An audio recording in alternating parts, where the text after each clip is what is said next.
What's up, my brother? Well, hey, we're back on the Marketing Box podcast today with a special guest, Mr. Roy Viger, right? And man, I think this is going to be an interesting conversation. Roy is a very successful businessman here locally, and he's a friend of mine. He runs a big CrossFit operation, and he also is in the treatment center business, which is fascinating to me because we have a growing drug problem. So welcome to the podcast, my brother. It's good to see you, man. Thank you. Glad I'm here. Yeah, for sure, man. So why don't you tell people a little bit about who you are and what you do and where you came from, and let's get going. So I got kind of a lot going on. I own and operate a couple businesses. First off, father of three. I got a kid off in college at Ole Miss and two daughters here locally, 11 and 12, that take up a lot of my time and have a lot of involvement. So that takes up a good piece of my life. But other than that, from a business standpoint, I own an outpatient facility company called Lake Wellness Center. We do intensive outpatient for substance abuse treatment facility. We've got 7 locations across South Louisiana, all the way from Lake Charles all the way down to Houma over here in Covington, Metairie, Baton Rouge area. And then we have another company called Steps Recovery Solutions, it goes by Steps, where we do inpatient detox and residential services for substance abuse. So we have a 16-bed, really nice facility in Pineville around the Alexandria area. And then we have a 74-bed facility that we just finished renovating, getting up to speed, that hopefully should be opened up in the next 2 weeks or so, which is going to do large-scale detox and residential services for substance abuse. And so our goal is to really expand both those businesses across the entire state over the next year or two. The outpatient and the inpatient. Yeah, inpatient, yeah. I mean, really, right now, from a location standpoint, Lake Wellness Center is the largest outpatient treatment provider in the state. Steps, we're going to have close to 90 beds, not quite as big as there's some facilities that have 300, 400 beds in the state, but we think we're going to get there pretty quickly. Our goal is to be one of the bigger providers in the state here in the next 2-3 years, to provide good care as a locally owned company, and treat people in our own community. So that's kind of our focus and goal. Wow. So the market is changing though, huh, man? Like really drastically changing. What are you seeing, and what are the trends? Yeah, so I'm actually a CPA by original trade. I started off in public accounting. I'll get a little more personal. I'm actually in long-term recovery. I got sober when I was 23, and I was in public accounting a couple years sober, and got called into a partner's office one day, and he's like, "Hey, I got a new client for you." And he put the financial statements on the desk, and it was an acronym. It was ARRNO, stood for Addiction Recovery Resources of New Orleans, and he couldn't remember what it was, and he was like fumbling around. He's like, "Man, I think they do treatment." I'm sitting there the whole time going, "Oh crap!" Like I had this conversation, right? And I was like, so I told him the name, and he looked at me, and I was like, "Yeah, this is where I went to treatment." And he was looking at me, and I was like, "This is kind of crazy." Of all the CPA firms in the region, of all the people in our firm, like me, right? And jokingly, I told him, I said, "Well, I don't know if they could be my client. I mean, I was a patient. I mean, I might have any more money. I don't know, And so worked all those details out there with my client. And then they offered me a job about 2-3 years in to be their finance director, which I turned down. I went home and told my wife that night, I turned the position down. It was more money and less travel. And the next day I went and took the job, right? How that works. And so, anyway, I got into this industry, in my late 20s. By the time I was 33, I was running the company. And we've seen a lot of changes in the space over the past 10 to 15 years. Used to be a lot of opiates, pain prescription pills, and then we would see, heroin kind of sneaks its way back in every, couple years. Yeah, it's like the default. Right. But when we saw the FDA and the industry kind of crack down on prescription pills, which was needed, then people that were on prescription pills and couldn't get them converted to heroin. It was cheaper. It was an option. And so that's kind of been the MO for a long time. I mentioned to you earlier, my first 10 years of sobriety, I maybe had a handful, 5 or 6 people that I knew that overdosed and died. And there were ones that were like, that guy used a lot, like not really surprised, right? But what I've seen over the past 10 years is people just falling off left and right from fentanyl. And so fentanyl has made its way into the market. It's a cheaper drug.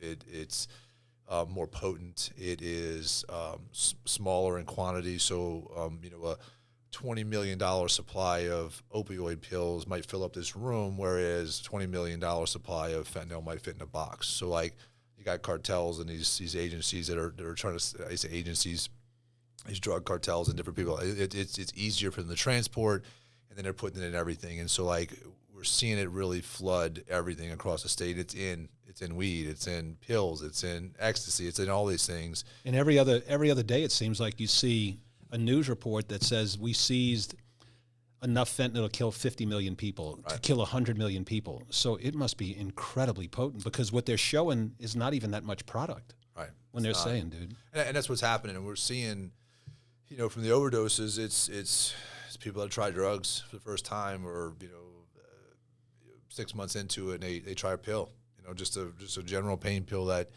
15 years ago would have just got somebody high and, wouldn't have been a big deal. And now they're falling out. I shared this with you earlier. I got a kid, freshman in college, and haven't really had any drug issues with him his entire life. But he was going off to school, and I had to tell him. Like, it was just a weird conversation to say, hey, man, look, I don't want you to do it. Don't do it. Yeah. But if you're in a room and today's the day you're going to try it, don't be the first one to try it. Like, that sucks, because I don't want to put that on some other kid, but it's like, you don't know what the batch looks like today. So I had the same conversation. Our kids graduated from Mandeville together, and the same conversation. It was a weird thing sitting with Caleb and saying, "Hey, man, like it used to be when we'd make this choice, one of the choices weren't you're gonna die. It's like, hey, man, you're gonna get too loaded and have a tough next day, but not die. Right. Yeah, exactly. But now it's like, dude, it's really serious, man, and I know it's hit really close to our community. There's several kids around here that have died of fentanyl, even laced with weed or in pills. I know people in my circle that have had to get hit with Narcan and are on this other maintenance kind of drug. So it seems like it's growing more and more right now, man. Yeah. Well, the Narcan, we're putting it's all in our facilities. We'll actually even write a prescription to people as they leave for treatment. Like, here's a prescription for Narcan. Go get it. Keep it in your house. We'll tell family members, even when the kids are sober, get the Narcan, put it in your purse. You never know when you're going to need it, and that one shot, just the precautions that come with it, but it's significant. It's not going anywhere, and I think we're also seeing, like, putting people in jail isn't working, isn't solving the problem. I think it's treatment and prevention that has to happen with it. So what is your approach to the whole treatment thing? Just because I know you're a super competitive guy, dude, and you're real analytical because of being a CPA. So is there a certain method or certain kind of track that you put them through that is going to be more successful than others, maybe other approaches people are using? I don't think there's, the treatment industry, it's why I kind of found my place in it. I feel like as a younger guy in this space, addiction treatment is now making its way into mainstream healthcare. It's kind of like 20 years behind the nursing home business. So the nursing home, if you think back, nursing home business 20 plus years ago was more boutique, high end. You had to have a little bit of money to do it, and now it's mainstream healthcare, and you have insurance you can get to it, especially with the baby boomers. Addiction treatment's kind of the same way. You look back 10, 15 years ago, and it was, pretty much like you didn't have $60K, you weren't going to treatment. Exactly. And all you read about is whatever these places are in California that they'd ship people to, all the rich people, Florida, and the poor people didn't have access to it. Right. And then if you were here locally and you had Medicaid or you didn't have money, you were going to go to a psych facility, and like it's not really what you needed. And like it wasn't understood either. It was the notion of someone's detox and they need to feel that detox, right? Like, I understand the concept that we say you got to feel that pain, but if I can't get you to get away from that pain, like you keep going through this detox, when you're feeling like crap, and they call it the monkey on the back, or, you're not going to get sober. You're going to keep going back and using. So, what, if I can comfort you with some medications or something like that, enough to where you start to, I hate to say it, get you out your ass, a little bit, but we talk about a change of depth, to where you start to feel better and we can have some impact on you, then we're not going to help you. But from a treatment standpoint, look, I've always said, I got sober, I got introduced to AA, I was in treatment, it worked for me. I think that anybody could do a lot of different options as long as you find, a way to, we call, connect with God of your understanding, or a God, connect with, looking at yourself, getting right with others, and then carrying a message in some form of way, like if you're paying attention. But what we like to see is people, if you could do a detox, get a detox, which medically stabilizes you, and then do a residential stay of some sort, 30, 60 days, where it kind of takes you out of what you're in for a second to get your whole day and your whole life focused on treatment and recovery and calm you down a little bit to where you can start to see, when you're in it, you can't see how crazy your decisions are, you know? And then if you could focus into like an outpatient setting for another 2 months, but we're trying to keep you connected to some type of treatment modality for a year. We've seen if we can do that, then we have a better success of helping you get back into the community, making some changes and seeing the other side of recovery. Yeah, but it's hard. It's very hard. People can't step away sometimes for 30, 60 days. They can't stay in treatment for a year. The insurance runs out, you know, and so like we really try to take each person individually based off of the resources they have, the insurance they have, and treat them the best way we can. Yeah, and so from a success standpoint, what is the goal when you're going into this? Like, what does it look like? So it's sad when I tell you these numbers, and so there's a lot of data in our space that is starting to come through now. But typically in the outpatient setting, if you're seeing success of completing a program in the 30%, it's probably pretty high. The tough part with like the residentials and even some of these programs is they might have success when they're with you. You can measure someone completed, right? But then what happens when they go out? You know, like, you know, if you don't, we struggle with trying to look at data, and like a lot of facilities we'll see across the country will publish their like success rates. And I'm like where is this coming from? Where's the measure? Like, is there a standard measure we're using? And there is really none that I've seen. I've been part of a lot of studies about places have been trying to do it, but nobody's put something together, because if you leave treatment, I can't get in touch with you for 6 months to a year. What does that mean?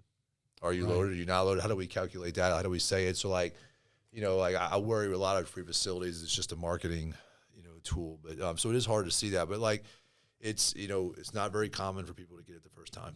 You know, and sometimes it's just, you know, they got to see it a couple times.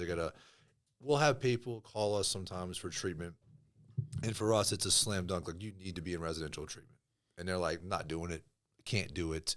I'm only doing IOP, you know, and like, even though we don't necessarily like the concept of it, if there's a way we can get them into some form of treatment, we'll do it. And then what ends up happening is then they have it's a lack of success in it. You know, they can't stay sober, they can't show up to group, and then we can go, hey, look, we've given you the ability to try this option. It's not working. Like, can you see that you need a higher level of care? And so, you know, we try to stay firm on those things, but sometimes it's just meeting somebody where they're at and you know, trying to get them into some type of treatment of some sort. Yeah. So you're involved in this at the point where somebody's already sick and you're treating the symptoms of this. Where do you think this is all coming from? It's got to be a mental health issue. It's got to be, you know, is it more prevalent in the inner city? Is it more prevalent in the suburbs? Like, you know, is there any track to this? Because by the time they're addicted, you know, shit, now you're running uphill. Right. So I wonder what is being done to address this beforehand. Like, what is the root cause of where all this drug addiction's coming from? That's a good question. I wish if I had to answer that, you know, we, you know, but I think, look, obviously we see a lot of it inner city, you know, lack of resources. Yeah. But we're seeing it all over the place, you know, and I think, you know, the addiction is kind of one, like, people don't want to talk, well, they haven't in the past. It's starting to be much more discussed. People don't want to talk about it. They feel like they're alone. They feel like, you know, their family's alone. They're ashamed. They're scared to talk about it.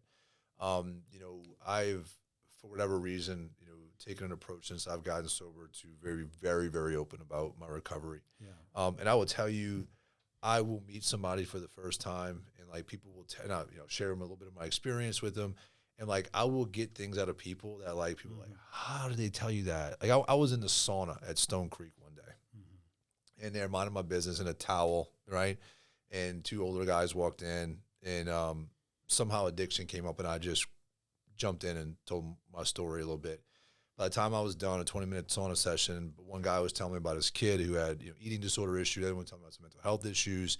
And like, I walked out the sauna, and the person that was waiting for me, like, watched these two old guys walk up to me, give me a hug, thank me. Like, it was genuine, like they've been knowing me, and they're like, who are those guys? Oh, I just met them in the sauna. Like, how did you get that? And I was like, man, I just shared with where I was. And like, people don't feel so alone, you know, when they do that. And so like, I think now you're starting to see people talk about it, and, you know, and people realize it's normal. And so I think like that's, you know, if we can get to that place, I think it'll help. But I mean, as far as root cause, I mean, I think people have a hard time dealing with success, failure, you know, struggles. Like, we're in this age of, you know, I want immediate gratification, and, you know, and you know, or mommy and dad are supposed to solve everything for me. You know, I say this, some people, this kind of rubs people the wrong way sometimes when I say this, but I got 3 kids. I don't live my life for my kids. Like I'll die for them. Yeah. They go to I show up to all their events. Yeah. Like I live my life for me, and like they need to know the world doesn't revolve around them. That's you know? right. And so like, you know, they're gonna have some heartaches, they're gonna have some pain, they gotta deal with them, and like I think that helps. You know, I talked to you about earlier. I started using drugs when I was in 10th grade. I played ball. I was a good athlete. That was my life. When I realized I wasn't good anymore, my world started crashing down. I got introduced to drugs, and I figured that this is how I feel better, and that's what I did. You know, until I learned a different path. You know, that's wild, man. Yeah. So you know, I went through a stage when I got in the car business. You know, Vicodins, that they're very addictive. So you do want to hide, because I was on pills for 3, 4, 5 years, man, and like it had me. I was buying them on the black market, dude. I was, you know, I didn't think something had lied to me and said, hey man, you know, because you read it's like, how do I detox off of this? You're going to go through a few days of misery.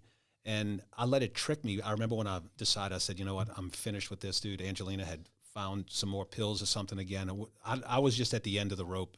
And I remember I said, I'm going to go sleep on the couch for 3 nights just so I don't have to aggravate her in bed. And really, after one day, it was all gone, dude. And so this thing had me captured. If I'd have just talked about it right. out loud and spoke to somebody about it, it'd been like, hey, man, it's not that big of a deal. I let it hold me for 3, 4 years, man, before I tried it. And I'm like, God, I feel like such a fool. But probably that's the way everybody feels, is, you know. Well, and look, I'll tell you, you know, most people that are in some recovery or in, you know, going through a battle, some form of demons, you know, and I'll tell you, like I got lucky. I will say I got lucky. Maybe it was the right time, hard enough bottom. I got sober the first time, and I never went back. But that's not the norm, you said, though. It's not the norm, but like I think for me, the bottom was big enough. I got introduced to a treatment program and a community of people that made a major impact on me. And I remember seeing these individuals, you know, be happy and didn't have the stuff, and I was like, man, like. So I remember my first night in treatment. My roommates snuck some girls into the facility. And like, so this is the life I've lived, right? Okay, right. Now I understand the game. Let's go, right? Yeah. And I thought I was always a leader, and I was like the complete follower, right? And so the next day we're in group, right? And somebody brought this up. This happened, and I'm like sitting in a room going, "What, dude? We're snitching? They don't do this in our space, right?" And I was like, so I'm like feeling myself moving in the back of the room, like what's happening? And they ended up kicking these 2 guys out. And I'm looking around the room going, damn, like these people are real serious about their recovery. And like, I better get in line with what they're doing, like following again, right? But at least it was in the right direction. And so I didn't say a word for 2 weeks. 2 weeks, I didn't say a word. I was like, I gotta feel this thing out, right? Yeah. And so like I kept sitting back in the room. And so I went into my individual session with my counselor. And at the time, actually the guy's a really good friend of mine now. We were the same age. So he asked me, so how's treatment going? I said, man, it's kind of cool, but I'm not getting a ton out of it. And he was like, you know, you haven't said a word in 2 weeks, right? And I was like, well, yeah. And he's like, you're not gonna get anything out of it if you don't participate. And I was like, okay. You know, so here I am. I'm in treatment, 2 weeks. My life's disaster. Give something a shot, right? And so I walked in the next group, and it was like a process group. We were processing some stuff in the community, and I called everybody in the room out on all their crap. Super inappropriate, way out of line. And like everybody laughed about it, joked about it. And like, I didn't know what was happening. Was I took myself from outside of the circle and I put myself in it. And I became part of a community, and I started to share what was happening in my brain and in my life, which was this disaster. It was crazy. Right. And that came out of my mouth, thoughts that came out of my brain were nuts. But I realized that other people had some of the similar things, and that like, they didn't look at me differently because I thought differently, but that they saw I was willing to make a change. And like, it just changed my life. It just changed my life. And so like, I think in the same breath, I think we as a society live in this world of, you know, we got to look good on Instagram. We got to look good on Facebook. Yeah. You know, we got to show our successes. And, you know, when we have failures, we have stuff that we're insecure about, we hold on to it. And then we like bottle it up. We feel really alone. We feel like we're by ourselves.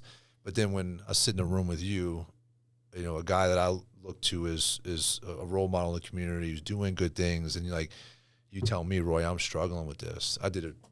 I'm not. And I'm like, oh, okay, this guy's got it too. It ain't just me, you know. And like, it's okay. You just got to be vulnerable, dude. And guess what? There's more people in the boat with you, man, than you can even imagine. Yeah. You have no earthly idea. Well, dude, it's good that you're open like that because, you can tell you're coming in peace. Man, like you're just, yeah, dude, you're easy to talk to, dude. So it's like you become the drug. Because I don't shut up. Yeah. So where do you see? So you guys, you have these treatment centers now, the outpatient stuff, the drug problems getting worse. How is the industry? Are they changing tactics, or is the process changing and growing and evolving? Because what worked yesterday might not work today, and in this age of, I would imagine social media and just the influx of information for people can sometimes be overwhelming. In a lot of cases, if you try to digest what's really going on in the world. The world's a pretty confusing place right now, man. So even for people that know what's going on or between the lines. Man, it's a really confusing place. If you're strung out on drugs or have some type of addiction, I would imagine the propensity of worse it gets is substantial. Right. Yeah, we've seen a lot of changes in our space over the past, 10, 15 years. Some of the significant ones are access to treatment, and the insurance willing to pay for treatment, Medicaid, especially in Louisiana. Medicaid expansion took effect a couple of years back, really changed the game here. So, for the most part, anybody that calls, and even if they don't have insurance, they haven't applied for Medicaid, they call and we're able to get them on Medicaid. Medicaid will give them insurance that day. They'll backdate to the first of the month. So, wow. It gives a lot of options. So everybody has an option now. Yeah, I mean, it really, and so, people are not having to fly out to Florida, and they're able to gain access to treatment pretty quickly. That also comes with some challenges. The addiction space right now is a very hot business market. People make good money on it. And, so you have some fraud and abuse in the space too, and so it's hard to kind of tell, what's what, who's good, who's not. The state's been doing some stuff recently with trying to, how do you measure treatment facilities and how does the consumer make a decision? But we've seen some of the, so again, that's some bad stuff, but I think the ability to get treatment as more providers here is a good thing. I think that the treatment industry is starting to learn. Like back in the day, it was, you lock an addict up, you make them feel the pain. And what we're realizing today is that's not the case. How somebody comes in, getting them comfortable as quick as possible is better. Yeah. Because, then they're comfortable. They're not going to leave tomorrow and be back on the street. Whether they're here because they're med seeking or because of something outside of wanting to get sober, doesn't really matter. They're here. So it's our job as a facility to take that responsibility serious. How do they got here? Yep. We got them in the building. I always say this, a counselor could see a patient and you're frustrated with this person, want to kick them out, or not ready. But if that was your mom, that was your brother, would you say the same thing? And so no, you would go out your way to treat that person. And look, it's very hard in our space because most patients are irrational, Yep. difficult, they can be assholes. Sure. And so how do you treat somebody with care and compassion in the face of that, right? But you have to in our space, and just understand that's where they're at, and I'll tell you, I believe this in the addiction space more than any other healthcare industry. Somebody comes in, life's a complete mess. They suck sometimes, they're difficult. In a month, you can see a physical change that's significant. Yeah. You can see an emotional change that's significant. And holy crap, you can really see somebody get well and then go live a normal life. Yeah. It's got to be so you don't get to see that in other places. gratifying, Hospital systems, somebody comes in with some acute care issues, you do a surgery, this and they're out in 7 days, you never see them again. Most psychiatric patients live on medications the rest of their life, deal with these, things where this space, you could see it, and I'll tell you, I get caught up in it. I'm in the business side. Look, it's my job. Yeah. I do this. I want to make money. I'm not gonna lie to people. You could do both. You do good treatment and make money. Yeah. So I don't always get to see the patients, but every now and again, I'll run into somebody or a family member, and they'll catch me in the hall or something, and you hear the story, and okay, this is why I do what I do. Yeah. Yeah. It's it would seem to me a very important component of being a counselor is you have to be a really incredible communicator, dude, and have an understanding of people and what drives people and be able to kind of break that, because everybody can be broken. No matter how tough guy you are, you come in with a lot of trauma from the streets. Who knows what your home life's been? You in the middle of this war every day where bullets are coming at you. It probably is a relief, man, at some point if you can get them to just get comfortable where they can connect with you. Right. It's like, golly, man, they get a chance to breathe for a second, dude, and look from the outside in on that stuff. But you can't, I'm sure, I can't imagine it because I was never in that situation, but you can't see the forest through the trees sometimes, man. Right. And so to remove themselves and to get into a good place, I would imagine, you know, you guys are just trying to crack the code. How do we get through to him where he's hearing us, right? That's probably a big key. Yeah, we also like too, like treatment's not recovery, it's just treatment. Yeah. You know, it's not the whole process. And like, how do we get people to a place where they can live in a world of recovery? You asked the question earlier on, like, how does it start? Where is it, you know, and I missed this part on it, because what we see is a lot of people come in with a lot of childhood trauma. Yeah. Some of it is even in like, so like when I was in treatment, my biological dad's never been in my life. And, but like looking back, he was in my life. He didn't come in and do a bunch of different stuff. And so like, it wasn't all these things I could easily identify. And my counselor asked me, you know, so do you have any issues with your biological dad? And I was like, no, we're cool. He's like, what would you do if he walked in a room right now? I said, tell him to fuck off. And he was like, well, that sounds like you got some. And I was like, damn, it does sound like I got some stuff, right? Yeah, and so like we went through a process of like making him real, and how do I get to a place of not necessarily rekindling with him? How do I forgive him so I don't continue to beat myself up over something I don't have control over? But like what we see is parenting is crazy, man. Yeah. People don't take it real serious. No. It makes them, and like we see, you know, patience or behavior of what they learned as a kid. Yeah. You know, and so I worked with a guy a couple of years back on some recovery stuff, married, couple kids, literally had things going on, but like struggled with wanting to commit adultery and be with somebody else.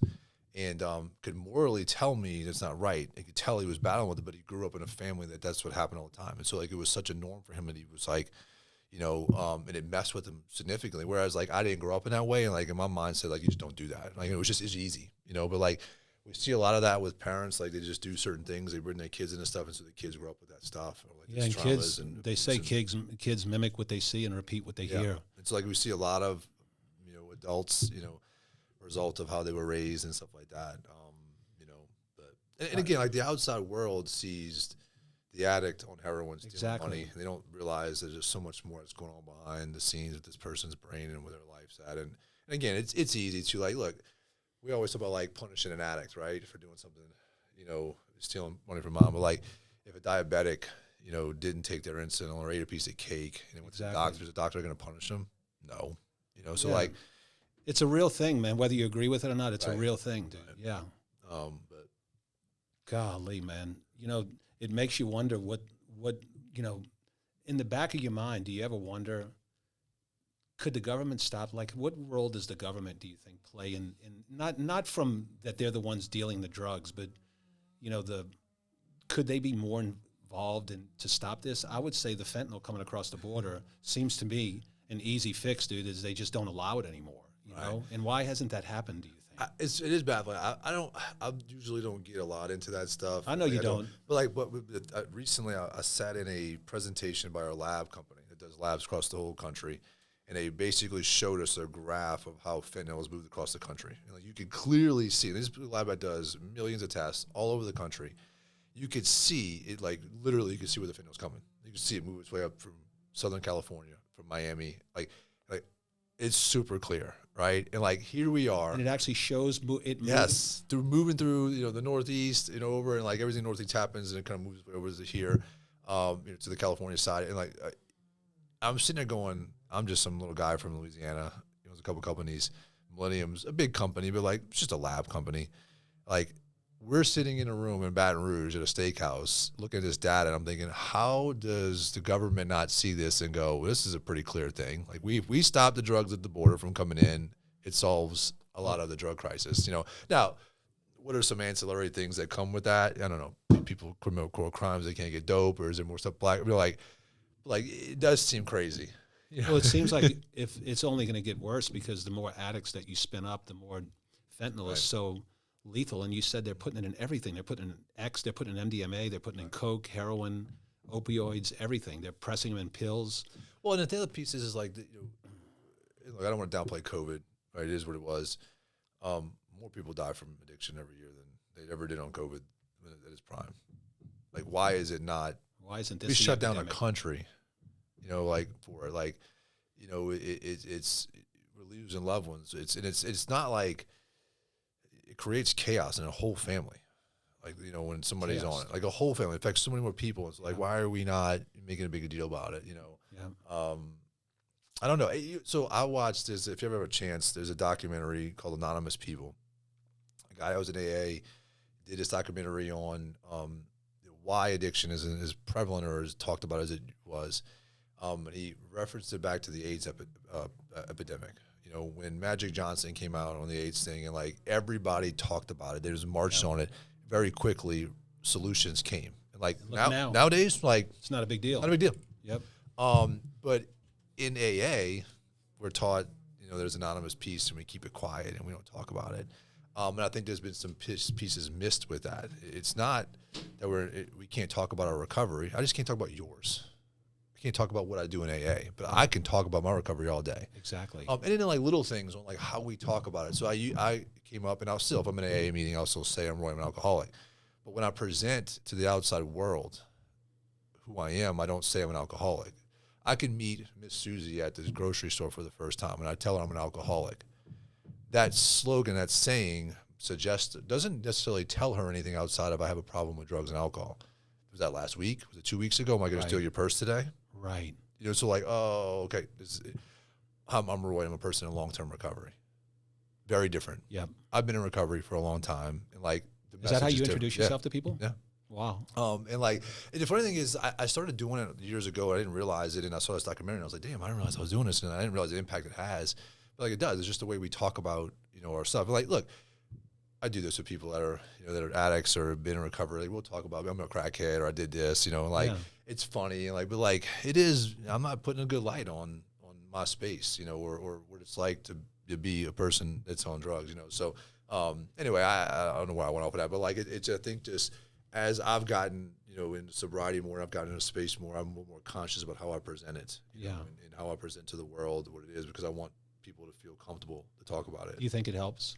I think it does. You know, I'll say this, I talked about it before, but companies I used to run in New Orleans for years, whenever we would like have a shortage of a counselor or something, or a family night, I would go tell my story. Okay. And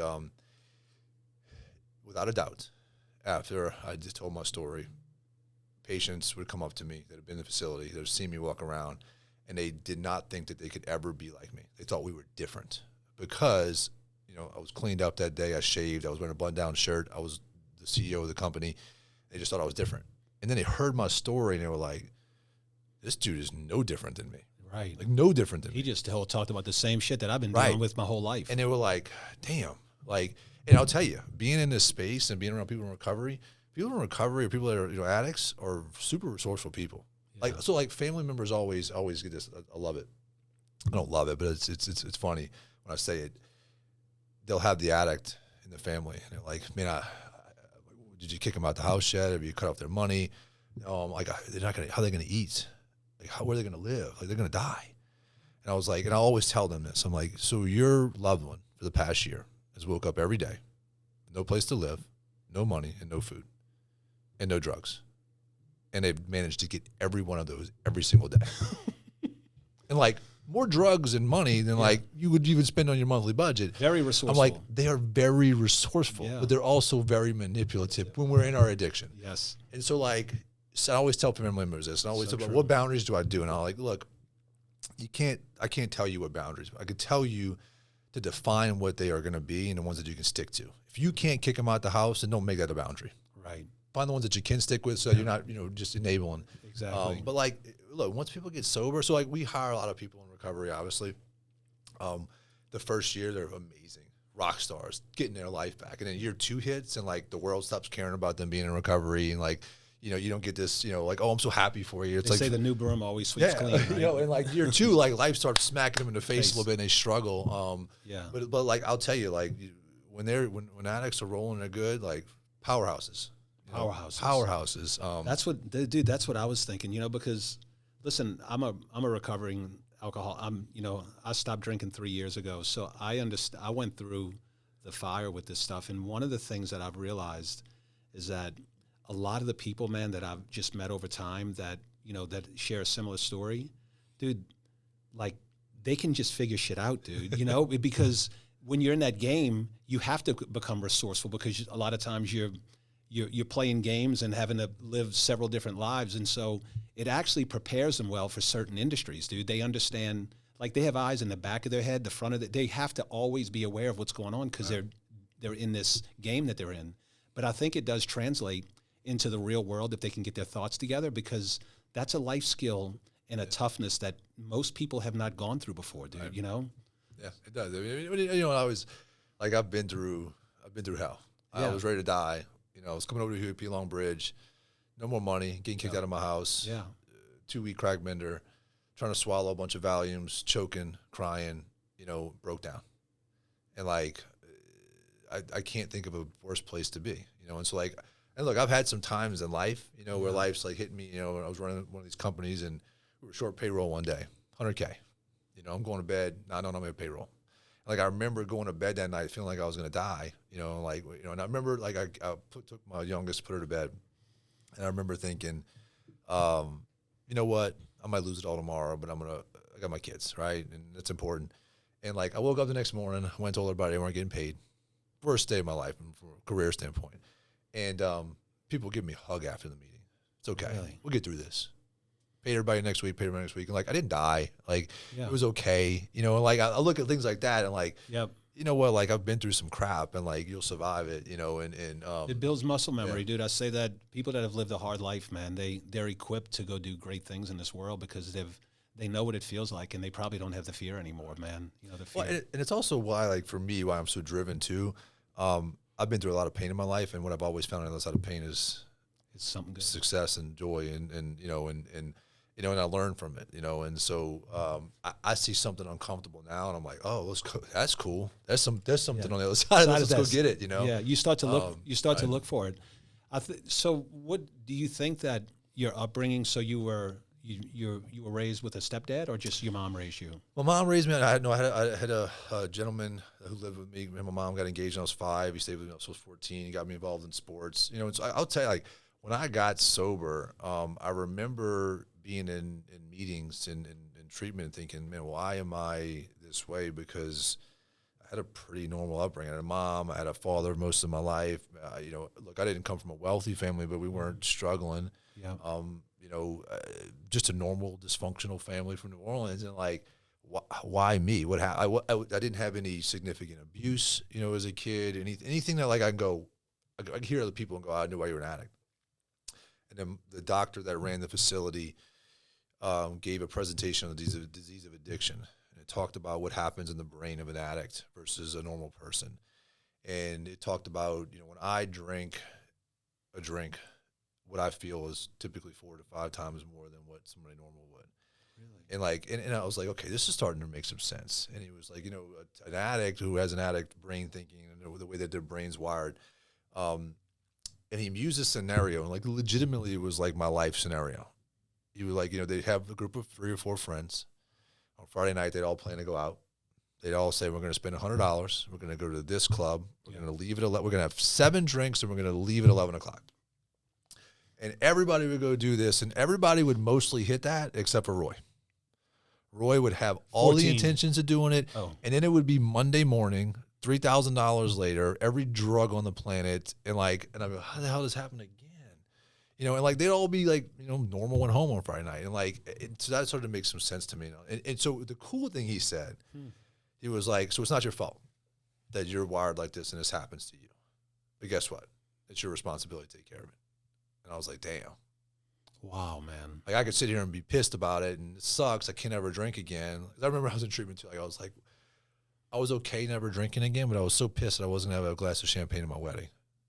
I wasted a lot of group time on that, right? Really? At my wedding, guess who was not worried about drinking, but everybody else was? My whole family was worried about what I was going to toast with, and I gave one shit. Didn't even care. Right. Just give me a glass of Sprite, please. Let's just go. Let's go. You know, like... But like, you know, it was hard. Once you made your mind up, you were just done. Yeah. Dude, that is so fascinating, man. So you had a normal childhood. So, you know, do you think it's because when you dive into something, look at you with CrossFit, in which we'll pivot onto the CrossFit thing, because Roy also owns a freaking awesome CrossFit gym here in Mandeville. Do you think it's just the way that you're wired, because look at you with the treatment centers, man. You're either all in or you're all out, dude. So I think sometimes so. your best assets are sometimes you're also your biggest weaknesses. I think They are. I don't know how to slow down well. You know, I'll have to fail at some things or things fall off for me. And you're willing to try anything, dude. That's the problem I find with. I want to try everything. So therefore, I've literally tried from a drug standpoint. There's nothing that I'm waiting to try. I tried all of it, dude. Yeah. You know, just, I was never scared of it either. I was like, okay, well, let's try this. Yeah. But no, I mean, I think I'm wired that way. People often ask me now. I've been sober almost 19 years, and they'll ask me like, "Roy, you don't think you can have a drink today?" And I'm like, man, there's a part of me that feels super responsible now. I've lived a very responsible life for many years. Yeah. When I'm eating good, it's grilled chicken and rice all day long. If I crack open a box of Oreos, it would be the whole pack. Like, it's so the guy that was my counselor in treatment, him and I got friends. He I love him to death. He would laugh. We talk about this all the time. He grew up in Chalmette. This guy will work the same job, making the same money, live in the same home for most of his life, and like super happy with that, like super content, right? I cannot even relate to this, right? Tim and I go to lunch every night. I went to the Boulevard, right? And have you ever had the pork chop from the Boulevard? Yeah. It's ridiculous, right? Ridiculous, dude, yeah. So we get there, and I go, I'm eating this pork chop, and I'm like, dude, this is the best pork chop ever. And I couldn't stop talking about it. And he was like, dude, it's just a pork chop. I went back to the Boulevard for 2 weeks straight and got a damn pork chop almost every day, right? Because like it was like, this is the best thing ever. My mind was like, I'm like crazy, and like it took me 2 weeks to go. It's a pork chop. You know what I mean? Like it's a good one. It was a good pork chop. Like that's how I operate. I'm all in, and so like with business and with life, I just like I do think that you've been able to separate the good from the bad, though, dude. But I do think today. One is my lifestyle. Just I exercise a lot. I compete. Yeah. I go to bed at 8:30. You know, what I mean, it's like it just doesn't fit my lifestyle. I don't want it, and I don't desire it. But I do think that if I was, it might not be tomorrow, but like I know it would just go off. And look, I always often say this too. Like my brain, for whatever reason, somebody could walk in here right now and say, "Hey, Sean, customer just came in and put $5,000 in cash on the table. Put that in the bank." Like I will sometimes still think like, how am I get that out of Sean? And like, and it makes me like, oh damn, and I realize it's just my thoughts. Like I don't act on it anymore. I can literally laugh at it today. Like you dumbass. Like that's just that's not like you. But like, so I have a lot of people that I check myself with. And I ask a lot of questions. I trust other people's judgment because I know I don't always see myself exactly for what I'm presenting to the world or how I see it. And like sometimes I just need that check, And I was a couple of years sober, maybe 5-8 years sober. So I've been sober a while, right? And I went to my grandma's, and it was my sobriety date. And my mom comes out and gives me a card. My grandma comes out and gives me a card, and my wife didn't. I was pissed off at her. I just pissed. Like you didn't celebrate my sobriety day. So I got home. I called my sponsor. I'm like, believe what happened today. And I told him a story, and he was like, dude, you are selfish. I was like, why? And he was like, you want your wife to celebrate you taking care of your life? I was like, oh, shit. It was one of those moments. I'm about to get it right. And he was like, yeah, you should probably go get your wife a card and thank her for putting up with your crap for the past 8 years. Well, perspective is something else. So I did that, right? Yeah. Went and got it, apologized to her. So next year rolls around. Same thing happens. So what did I do? Call up my sponsor. Dude, you can't believe what happened today. He was like, dude, are you stupid? Didn't we do this last year? And I was like, oh, crap. So like, he's not my sponsor anymore. I don't talk to him that much, but every year on my sobriety date, he would text me in the morning, got your wife your card today? Like, keeps you in check, That's amazing, dude. That is freaking awesome. It's funny. So do you see it from a demographic standpoint? Is there people that arrive there to get treatment that when you look at them on the outside, they just look like one of us, man, and they got it going on, and dude, they really are right. And it's just a hidden thing that they're able to operate at a high level even in spite of it.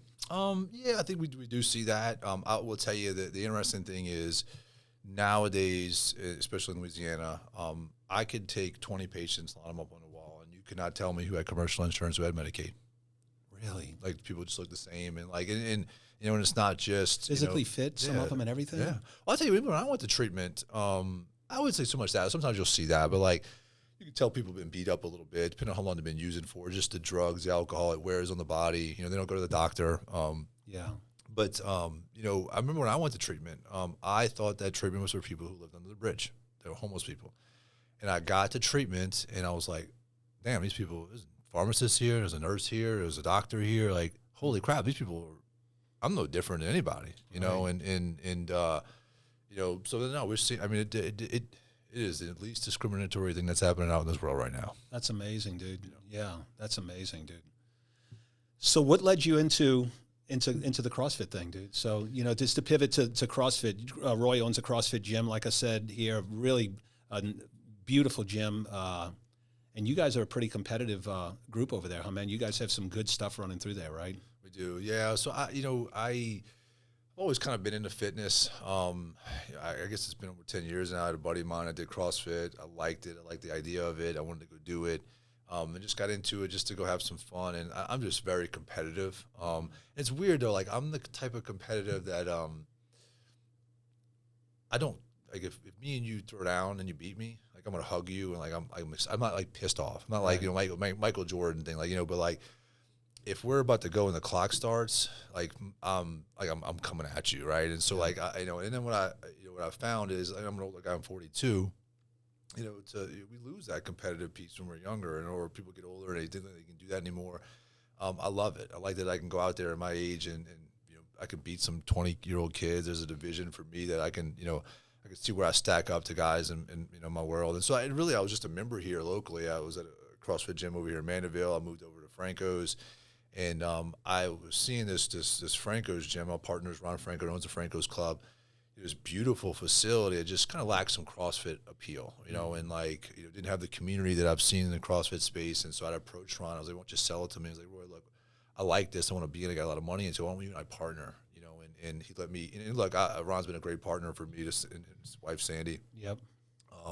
I said, "Ron, look, I'm an operator. Like, just gotta let me do my thing." And he was like, "I'll tell you, he lets me do my thing. Just really does." And so we've built the community over the past 3 years, and it's just been fun. Like, just to have that community to see people come in, and like, I know a bunch of the people that work out there, dude. They're all great people. It's a piece of, like, you know, people come in and like they see the people climbing ropes and, you know, doing these crazy things. Like, I can't do that. And like, somebody comes in, like, I was there this morning, and there's a guy that's been working out for a while, and like, you know, the rings with the muscle ups, right? Yep. And he gets one today, and the whole gym starts screaming, like the whole gym. That ain't happening at Planet Fitness. No, you know what I mean? Like, it just ain't. You know, if you go to Planet Fitness, I got no judgment here, you know, like, but like, that ain't happening there. And like, you know, we just recently had the CrossFit Open the past 3 weeks, and you know, we had people, like, we did challenges. You bring a friend, and like, we had people bringing their friends. There was a doctor that's just started with us, and like, she is all in. Like, usually we'll see like a progression of, like, they come, they like it, then they buy a jump rope, and then they buy the shoes, and then like 6 months in, they buy every damn CrossFit thing out there. But like, she has like been all in since day one. Yeah. And she has brought so many friends to it. And I asked her, like, 'cause we give like points for the team, and like, she's like, I love this so much. I want people to get to experience what I'm getting to experience. And like, you know, like on a Saturday, you know, we'll have a class, and then everybody's still there 45 minutes after, hanging out, talking. You know, friends are made, and so like, it's bigger than just the fitness side. Big time. But on the competitive side, yes, we've made a push for the competitive side. You're competing, right? You compete in your age group. How'd you do? Did you do really well? Last year I did really well. I finished 20th, 18th in the world in the Open, 20th in semis. I made it to semifinals, top 30 in the world. So it was a good year. Dude. I came into this season with a lot of expectations, just got my face smacked. So the other good thing about CrossFit is it's super humbling. What happened? I finished in the Open 192 in the world, and I was hoping to be top 10. And so just workouts weren't my wheelhouse, and I wasn't ready, you know. And so what was it? Was it the exercises that you had to do for the competition? Yeah, there's like 3 workouts. I give a workout every week for 3 weeks, and you know, you do it at your gym. And the good thing is it's the first stage of the season. So like, in my division, there's 25,000 people in the world. Top 10% make it to the next round. So I'm gonna go to the next round. So like, and the stage resets. So like, you know, how I finished here doesn't necessarily mean anything outside of I got still advanced. But it also go, hey, there's some things that you're not good at, that you knew your weaknesses, you just got exposed, go fix them. So you don't know what exercises they're going to have you do? No, I don't. What is it out of 20, 30 different exercises they choose from? Oh, there's a bunch. They'll give you like standards and like equipment lists for the Open, and then they'll announce a workout on Thursday, and you got till Monday at 5 o'clock to do it. So like, you know, I'll give you an example. One of the workouts was shuttle runs and burpee pull-ups. You do a burpee and do a pull-up. Super easy, and like, you had think it was 15 minutes or 14 minutes to do it. You do as much as you can. Okay. And so like it's a capacity, you know, and once you had done that, you had 5 minutes to do a max rep thruster. So like heavy weights, you know, which is, you know, and like it's crazy to see some of these guys, you know, like I did a thruster of 225 pounds and like I'm at the bottom of the barrel. Like What? people putting up, you know, big weights. But like it's cool here too. Like we've got a lot of local guys. We've put a lot of attention to bringing some competitors over.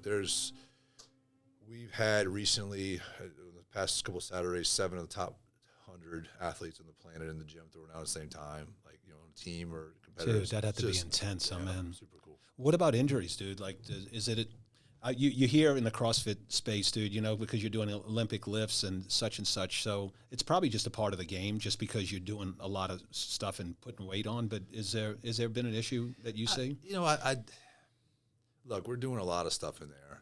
I think the misconception a lot of people think of is you might come in here and see me or some of the other athletes that are competing doing all these crazy different movements and overhead snatches and ring muscle ups. Not everybody's doing that. Okay. Like you can come in there, like, you know, at any skill level, and we could scale the workout down for you. I don't feel like there's any more injuries than just any normal person who's active. Okay. You know? I think the difference is this, and I do travel a lot. I go to gyms across the country. Yes, there are some gyms that the coaches, you know, do not take either. They don't take it seriously. They're scared to lose members, and so they are not quick to tell somebody like you need to take that weight off that bar. Mm-hmm. Like you are about to try to clean and jerk 225 pounds, and your form is terrible. You're going to hurt yourself. Like scale it back down. Let's focus on the movement. And look, fortunately we have a big gym. We have a lot of members. We have some really good, talented coaches with a lot of experience, and like we were not shy to tell people that. And I think that's the big difference. Okay. And then too, like the sport's evolving. Big time. You know, it used to be everything was these short domain, quick workouts. You know, go hard every day. If you're not dying, you're not trying. Even from like a training perspective, like I might go hard once a week. Most of my training is 80%, 90%. I'm focused on how I'm moving, you know, how I'm breathing, how I'm recovering. I'm 42. You know, I don't. Right. I can't throw down like a 22-year-old anymore. So. Well, it sounds like I have this theory that there's a fountain of youth. You can find the fountain of youth by staying competitive. For some reason, after you get to a certain age, you quit playing competitive sports. You never really go full speed again. And I'm realizing that now because I'm training to go try to run a race this year, and I'm training real hard, and my body's breaking down, dude. You know, like I'm not used to, even though I've trained hard, there's something about competing where you're going full speed that unless you're doing that, you lose that component of your youthfulness. But I think you can get it back if you, and one of the things, you got to put yourself against the wall and compete, dude, because there's got to be that scoreboard for you, because that's what's going to bring out everything that you have inside of you, you know? No, I love the competing side. And I've done some really big ones here recently, one in Nashville and one in Miami, where like, you know, 2 or 3 day comps, and there were moments in those comps, I'm like, what am I doing? Like, I'm so nervous, the up and down roller coaster. I remember the one in Nashville, like, you know, by day 3, I was in first place. Like, and I was thinking I was going to go up there, like, top 10 would be great. And, like, here I am about to win this comp. And, like, just feeling on top of the world and more. The next workout, I bombed, then I dropped to 5th. And I'm like, I'm terrible at this. I'm not good at CrossFit. Like, and then I'm asking, like, what am I doing? Like, why am I doing this to myself? And, like, but then you get through it, and you're like, man, you know, like, one is, like, my kids got to see me, you know, at my age to go do something, you know, and have a goal, put myself out there. It's good for your kids, man. Yeah, you know, like, look, I didn't win either one of those comps. The one I got 6th, one I got 5th. You know, the one in Miami, I missed a podium. I messed up on a rep, missed a podium. But like my kids got to go see me put myself out there and try something. I didn't have the end result I was hoping for, but I went for it. You know, and not only that, they see the training that I put in behind it to be able to do that. You know, and like it's a good example. I train a lot. You know, and so like hard work is required if you want to do something at that level. You know. Well, brother.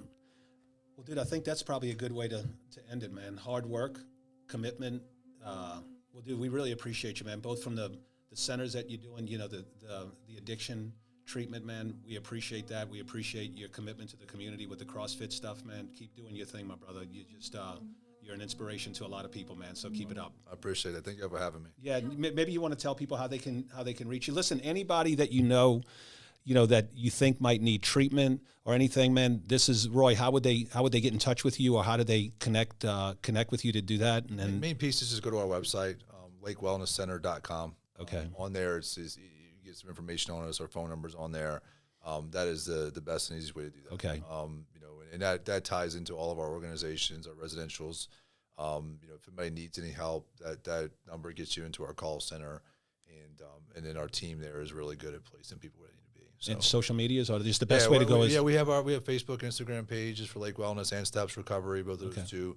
And again, most of our information is on the website, and numbers are there. So cool. And if you want to go hang out at a cool CrossFit gym with some cool people. I know a lot of people that work out there. They got some cool people that are over there, good people, man. CrossFit, it's CrossFitFrancos.com? Yeah, CrossFitFrancos.com. We've got 17,000 square foot facility. You pass it on 190 and you think it's just this little small place, and you walk in, it's pretty amazing. Amazing. Again, we're tied to the main Franco's Club. We don't do any contracts month to month. So people can come and go. Like we are not like global gyms where most of our money is made from people that don't come. 90% of our members come, and so we don't do contracts. And if you're part of CrossFit Franco's, it gets you a weekend membership at the main club for Franco's as well. So you can use, the pool and the sauna and the cold dip and stuff like that. So we really try to pull the two together. Nice, man. Well, we appreciate you, my brother. Absolutely. You have a good day, man. Thank you.